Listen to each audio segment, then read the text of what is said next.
global happenings today. We communicate, we analyze global news. Stay tuned. Hello guys, welcome to Global Happenings. Today we have a trending news for you, and the headline reads, "Trouble, serious trouble looms in Anambra State as Miyetti dares Indigenes of Anambra to do their worst." But before we go into the news proper and further analysis, would you like you to subscribe to our channel by clicking on the red subscribe button below. Beside it, you will see a bell notification icon. Please click on it to get notified as soon as we update our channel on YouTube. Okay, let's go straight into this news of the very quite an interesting news, I must say. The cordial relationship existing between Igbo stakeholders in Anambra State and Fulani Herdsmen residents in the state appear to have gone up in smoke, following a reported walkout staged by the Fulani leaders during a meeting with the police and the stakeholders. While staging the walkout, the Fulani leaders allegedly warned the gathered stakeholders to be mindful of their confrontational attitude, as they were not ready to tolerate such approach in matters. They reportedly warned that the stakeholders do not need to confront them just because they saw Fulani boys carrying AK-47 rifles to protect themselves from unwarranted attacks. It will be recalled that 6 AK-47 rifles were seen hanging on the shoulders of 4 Fulani boys at Umuawulu community in Awka South local government area of the state, and the villagers trailed the 4 boys who were riding 2 motorcycles to Isiagu community, also in Awka South local government area where they reside. When the news of the brazen possession of the firearms spread across the council area, the stakeholders convened a crucial meeting with the police and the Fulani leaders in the state and raised the matter for deliberation. The stakeholders told the Fulani leaders in the presence of men of the State Investigation and Intelligence Bureau, SIIB, that they were surprised that their boys were displaying the arms in public without being mindful of the fact that this was tantamount to an unlawful possession of firearms. They expressed disappointment that the security agencies in the state did not make any attempt to arrest the Fulani boys for unlawful possession of firearms, adding that if it were to be Igbo boys found with such arms, they would have been arrested, tortured, and charged to court. But rather than explain the circumstances warranting the possession of the firearms, AK-47 rifles, or apologize on behalf of their boys, the Fulani leaders allegedly told the stakeholders to do their worst. According to them, the boys must always bear arms to protect themselves against religious, ethnic, or tribal attacks from any quarters. At this stage, they walked out of the meeting and insisted that there was nothing wrong with their boys being in possession of firearms to protect themselves. One of the stakeholders and traditional ruler of Ught community in Dunu Kofia local government area of Imo of the state, that's Anambra State, Igwe Dr. Emeka Ulono, who was at the meeting, told newsmen that the stakeholders were shocked to their bone marrow, considering the way the Fulani leaders brazenly displayed their disregard and arrogance even in the presence of the policemen. If it were to be Igbo boys that were found in the possession of AK-47 rifles, even they were vigilantes.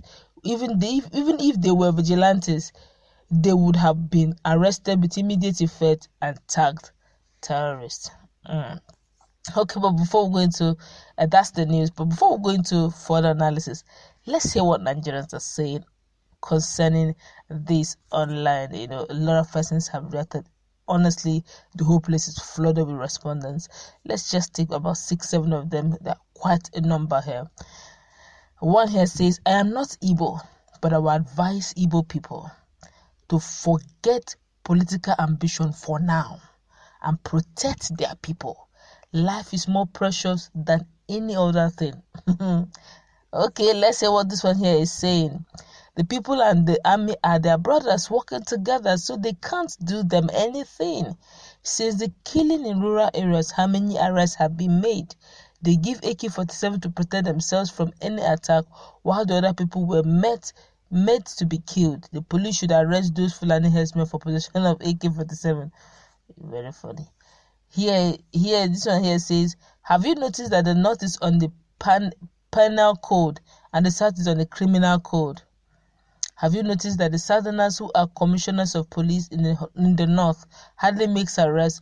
Not that they don't, but very minimal. But all the Northerners who are commissioners of police in the South makes daily arrests in the entire South. It simply means there are more criminals in the South than you have in the North. Yet the South doesn't possess AK-47. Who is terrorizing who? The Fulanis are in the South to map out strategy to overrun the entire South at their own appropriate time. You can see them with their Okada, shoe shiners, and hawkers. Be wise. This one here says, who even invite those vagabonds for a meeting? Give them quick notice like Delta State did. Why did you call for a meeting in your own land? Do Fulanis call for meetings before they chop your heads in the North? It is painful and annoying, and the president is not addressing these issues. Another one here says, foolish Southeast governors making friends with terrorist herdsmen, and even the police you people are helping with are all Fulanis. It's never too late for the governors to follow the footsteps of Southwest people to save the future of the Southeast. Another one here says, can they be picked up secretly? By the time they miss without trace, it will be known to them that the jungle don't mature. Kill your enemies before they kill you. This one here says, the very reason why there is no peace in Nigeria, playing double standard by those in authority. The other time they invaded and destroyed my farm and others, police said they were helpless, but a cow was found dead in another man's farm. The same police were not helpless, arrested as many they could, and trust the police. Those arrests have to pay for their bill. Those they arrested have to pay for their bill. This one here says, time for everyone to go their ways. Igbo should forget sentiment of getting power with arrangement on ground. Form your security outfit and deal with the evil confronting your peace. We'll take the last one here, the one to analyze. This is annoying, really. This one here says, the handwriting is very clear on the wall. If your brother did heaven, you can't go to hell. You can't go to hell, but Igbos, you should get wise. Okay, that's how much you can take on Fillers Online. This is disheartening, to say the least. I do not want to even be sentimental. I'm just being objective as much as I can. This is very annoying. The fact that, when barely 12 months ago, I remember the governor Obiano said something that the Fulani herdsmen and the Indigenes in the Anambra state, they will live in peace. I heard him categorically when he said 500,000 for every head of an indigene of Anambra state. I kept quiet because I just saw, is it me that is not seeing it, or is it him that I don't understand why he would even agree to such. But a lot of persons cried out, IPOBians online, they cried out, why would you mortgage your people's life over 500,000? He started playing a belly 2 months ago when right in front of him, Fulani Miyetti arrested traditional rulers in a meeting. There was a stakeholders meeting they were having over the issue of missing cows. Arrested in front of him, the governor, the chief security officer of the state, arrested traditional rulers. By the time he said, okay, let him go and bail them, being the fact that he's the chief security officer of the state, the policemen told him categorically that this matter is no longer with them, that they only take orders from Abuja. And that's the same people that you have decided to have relationship with. This is the same persons that arrested the traditional rulers and you were helpless. That's the same people you said you are going to carry drones and be watching both farms and the settlement of Fulani herdsmen, that anybody seen carrying firearms and others should be arrested. And now they have seen 4 guys carrying 6 firearms. They reported same. The police looked helpless. And now it didn't just stop there. What is annoying is the fact that they said they should do their worst. And this is the same southeastern states that up till now, as we speak, it is very unconstitutional to form a regional security outfit, but very constitutional for the Southwest to form an outfit, whether they call it state outfit or regional, but they have formed. And I could still remember that when Amotekun was being formed, there are people, the people who resisted it the most were actually Fulani Herdsmen. They resisted the formation of Amotekun with all they got. They even insisted that DSS should arrest both the governors and all that. It didn't work. Today, Amotekun is flying. As we speak, in your own land, in your ancestral land, a foreigner comes in and tells you, do your worst. A foreigner is permitted to carry firearms, walk freely. You can't even carry dagger as an indigene of your state. You can't carry dagger. They carry firearms freely.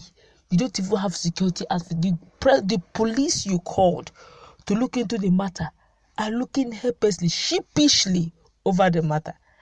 And the Southeastern Governors Forum have not seen anything wrong with all this. It's okay. Genocide uploading. We are keeping quiet. It's okay. The Southeasterners are also keeping quiet. It's all right. The presidency have not spoken concerning it. It's okay. The security personnel have decided to keep their mouth shut and look the other way. It's all right.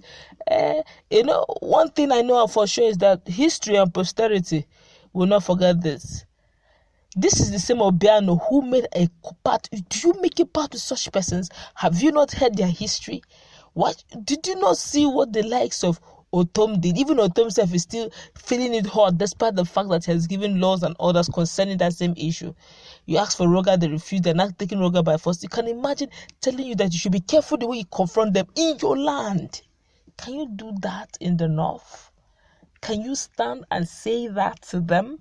And your head will still be on your head. Your head will still be on your neck. It's not possible. It's not done anywhere. And we're looking on. Even if the Southeastern governors are helpless, they should have a way of communicating with their youth. That look, this is what we're trying to do. This is what we're trying to do. Can you at least indirectly form something? Don't totally keep your people helpless. Don't keep them open. The forests have been overridden. The other time we took a video, there were two videos. One was the one that a Fulani man was producing his own beverage. God help us all, and exporting it to southern states. The other one was the one that in Imbidi, where they picked an Imbidi boy, and the youth particularly caught the truck and handed over to the police, and that was the end.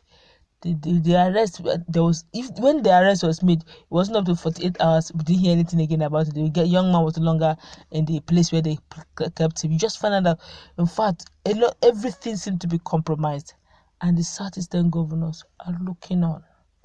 They are watching. You can imagine the boldness. Even the police cannot do anything. Well, that's much as I can say, because I don't know again what to say on this issue, because the signs are there for even the blind to see, but yet the Southeastern governors cannot see. Maybe they are blinded with presidency 2023. I don't know, because I don't understand why Fulani Herdsmen should carry firearms, walk freely in a state where they have banned it, and still dare the stakeholders to do their worst. I guess they're already prepared. Everything, all the machineries are on ground. You do your worst. You said they say you confronted them and they protected themselves. What have the governors done to protect their own people? No security outfit, nothing. The signs are there. But that's how much I can say. What do you think? That the visitors that they brought into a land is not daring the owners to do their worst, even in their land? Come, let's go to our comment section. Let's interact. I want to hear your views. What do you think? Honestly, I don't know what to say anymore, because this is becoming too regular to be ignored.